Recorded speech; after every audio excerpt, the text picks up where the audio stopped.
মোদী সরকারকে একটা বার্তা দিতে চাই। মোদীজি, অমিতজি এবং রাজনাথ সিংজি, আপনারা বাংলাদেশ সেনাবাহিনী যেটা দেখেছেন ৭২ সালের, সেই সেনাবাহিনী এখন আর নাই। আমরা এখন যুদ্ধোপযোগী এবং যে কোনো শত্রু মোকাবেলায় প্রস্তুত। আপনারা আর আস্ফালন তুলবেন না।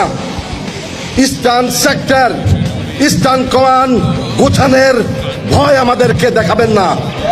শুধু আমরা সশস্ত্র বাহিনী নই, ১৭ কোটি জনতা আছে আমাদের সাথে, আপনাদেরকে সীমান্তেই রুখে দিতে।